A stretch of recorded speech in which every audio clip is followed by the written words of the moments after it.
Hey guys, this is your Guya J with an extra Y. We're going on a trip in our favorite rocket ship, zooming through the sky. Little lights on. If you are having a hard time on your high school mathematics and you think that you need to study buddy, this is the YouTube channel that you've been looking for.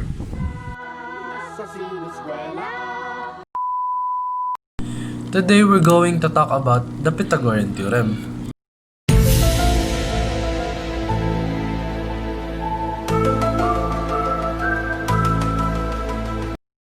The Pythagorean theorem states that square of one side and the square of the other side is equal to the square of the hypotenuse. A squared plus b squared is equal to c squared. Hypotenuse is the opposite of the 90-degree angle, and also it has the longest side in your triangle. This is the formula. A squared plus b squared is equal to c squared. Upon using Pythagorean theorem, your triangle must be right triangle, meaning one of the three sides in your triangle must have 90-degree angle. So, let's try to solve an example. We can see here that the missing side is the hypotenuse because it is placed opposite of the 90-degree angle, and also it's obviously have the longest side among these three.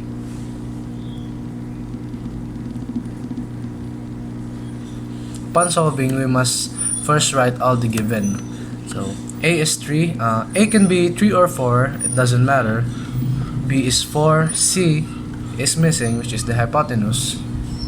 So A squared plus B squared is equal to C squared. So let us put all the values. Let us insert all the values. 3 squared plus 4 squared is equal to c squared. So next step is squared. We square 3, it will become 9. We square 4, it will become 16. So 16, we just copy c squared. C squared is equal to 25 because 16 plus 9 is equal to 25. So we square root both sides to remove the exponent in the c. So to remove the square in the c, in c, so it will become 5 because the square root of 25 is 5. So the final answer is 5. The value of the hypotenuse is 5. So let's try another example. This time it's not the hypotenuse that is missing. So we must first write the given. A is 6, B is missing, C is equal to 10. So A squared plus B squared is equal to C squared. So we insert the values. A is 6, 6 squared plus B squared is equal to 10 squared. So the square of 6 is 36 plus B squared is equal to 100 because the square of 10 is 100. It is same as 10 times 10. B squared is equal to 100 minus 36.